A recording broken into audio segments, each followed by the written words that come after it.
माननीय मुख्यमंत्री जी का निर्देश जारी होता है कि उत्तर प्रदेश में जितने भी लोग बिजली के बिल से परेशान हैं, उनके जो बिजली के बिल पर जो चक्रवृद्धि ब्याज लगाया गया है वो 100% ब्याज माफ किया जाता है। और साथियों 8 तारीख को आदेश जारी हो गया।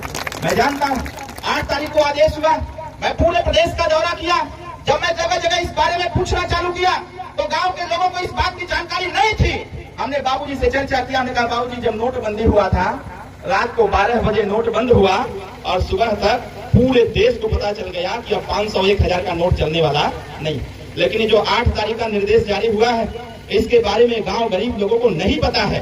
इसके लिए जागरूकता की आवश्यकता है। कार्यकर्ताओं को निर्देश जारी किया जाए कि उत्तर प्रदेश में जहां तक अपना संगठन है वो गांव में जाकर के इसका लाभ लेने के लिए लोगों को बताने का काम किया जाए।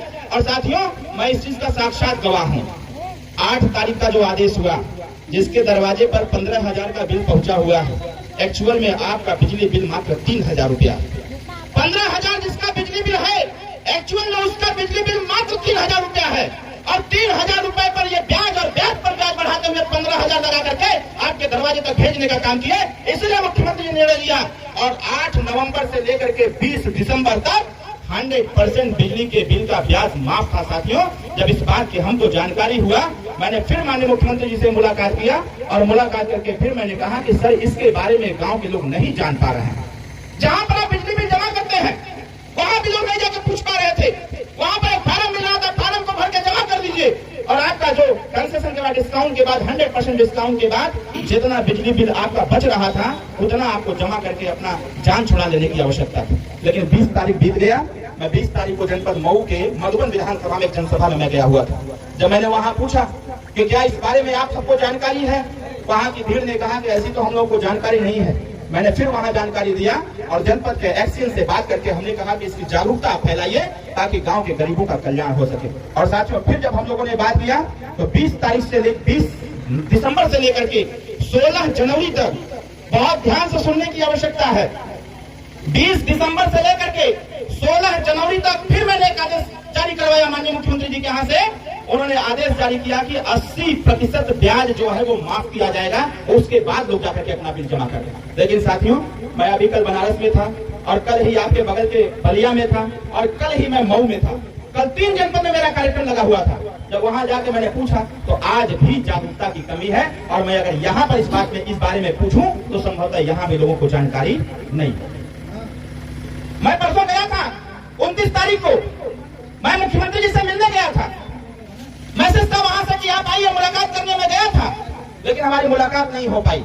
आज मैं लखनऊ जा रहा हूं और आज शाम को फिर मुलाकात मैं करूंगा माननीय मुख्यमंत्री जी से। और मुलाकात करके मैं आपको विश्वास दिलाता हूं कि इस बार फिर एक आदेश जारी कराऊंगा। इसलिए मैं आपसे आग्रह करता हूं, आदेश जारी होता है तो जितने लोगों का बिजली बिल बकाया है वो जा करके अपने फीडर पर डिस्काउंट करा करके अपना बिजली बिल जमा करा लीजिएगा साथियों, जिससे कि आपकी समस्याओं का कुछ समाधान हो जाए और ये अधिकारी और कर्मचारी आपको परेशान करना बंद कर दें। बताइए इस बात को मानते हैं कि नहीं मानते हैं? बात किया जाए इस विषय पर। जो 16 जनवरी जो बीत गया है, हम चाहते हैं कि फिर एक बार आदेश जारी करवाया जाए। और आज शाम को मिलेंगे और 2 तारीख से विधानसभा भी चलने वाला है। मैं तो नेताजी को ड्राफ्ट करके दूंगा कि बिजली बिल की जो समस्या है इस पर एक बार फिर बोलने की आवश्यकता है। और साथियों मैं आपसे आग्रह करूंगा, ऐसा आदेश होता है तो आप जागरूक लोग हैं, कृपया आप लोग सक्रिय रहिए और जो बिजली बिल है आपका उस पर डिस्काउंट करा करके उसको जमा कराइए। और नहीं तो आरसी कर सकता है, ये पुलिस वाले आपके दरवाजे जाकर के FIR दर्ज कर सकते हैं, आपका कनेक्शन कट सकता है। इसलिए इन सारी समस्याओं से बचने के लिए सरकार के निर्देश का पालन करते हुए अपना बिजली बिल जमा करें। दूसरी बात, यहाँ इतने लोग हैं, हम सभी लोग बार बार एक बात की चर्चा करते रहते हैं। जैसे किसी के परिवार में अगर कोई परेशान हो गया, इलाज के लिए उसके पास पैसा नहीं है, गंभीर बीमारी से परेशान है, तो फिर भाई पैसा अगर नहीं है तो गरीब का इलाज कैसे होगा? एक प्रधानमंत्री जी की तरफ से एक आयुष्मान कार्ड बना हुआ है। आयुष्मान कार्ड बना हुआ है ना, वो दवाई के लिए 5 लाख रुपया वाला आयुष्मान कार्ड पहले सबका जनरल तरीके से बन रहा था, लेकिन उसके बाद सरकार ने, अधिकारियों ने चालाकी दिखाया और चालाकी दिखाते हुए एक नियम लगा दिया कि आयुष्मान कार्ड उसी परिवार का बन सकता है जिसके राशन कार्ड में 6 व्यक्तियों का नाम होगा। सही कह रहा हूं कि गलत कह रहा हूं? अब आप यहाँ इतने लोग हैं, हमारे पत्रकार साथी भी हैं। केंद्र सरकार की एक योजना है, केंद्र सरकार की एक योजना है कि छोटा परिवार सुखी परिवार, हम 2 हमारे 2, ये केंद्र सरकार की योजना है। परिवार नियोजन कल्याण विभाग ऐसे के विभाग है, उसके माध्यम से एक योजना चलाई जाती है और उसका एडवर्टाइजमेंट कराया जाता है, प्रचार प्रसार कराया जाता है। जब आप जाएंगे स्वास्थ्य केंद्र पर तो आप देखेंगे तो दीवार पर लिखा गया है कि हम दो हमारे दो छोटा परिवार सुखी परिवार, तो ऐसे लिखा गया है ना।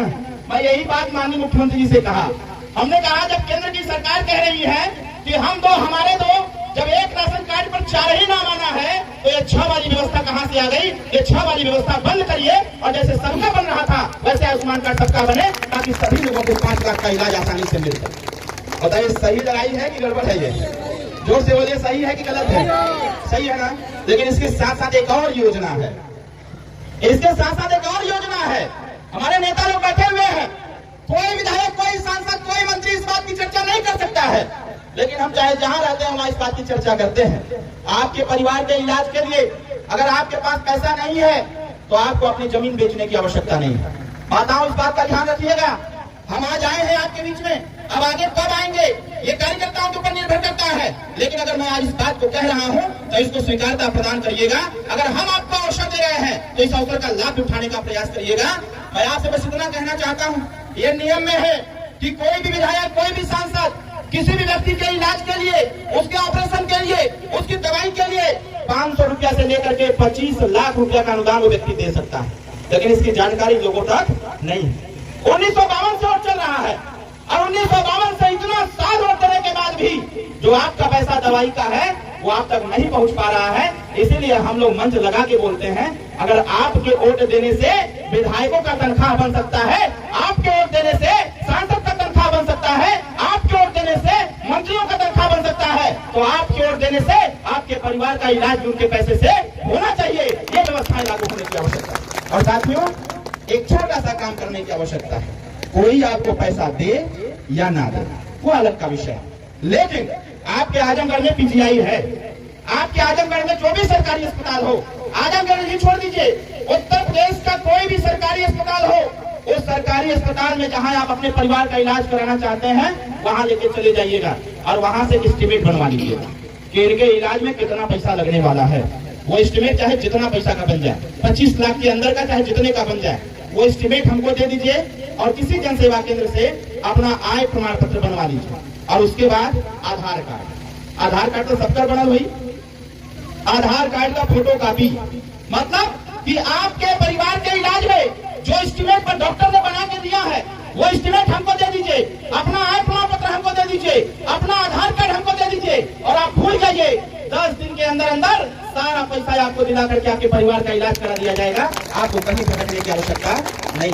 और जानकारी के लिए बता दें, अब तक 18 करोड़ 34 लाख रुपया माननीय नेताजी के सिग्नेचर से उत्तर प्रदेश के तमाम लोगों का इलाज 18 करोड़ 34 लाख रुपया दे करके हम लोगों ने कराने का बंदोबस्त किया।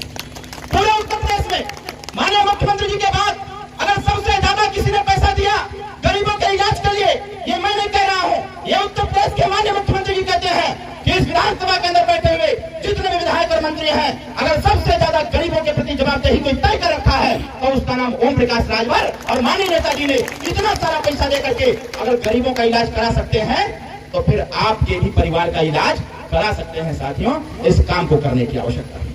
बताइए इस काम को करेंगे कि नहीं करेंगे आप लोग? इसका प्रचार प्रसार आप लोग करिए। अभी एक और योजना अभी पिछली बार लागू हुआ,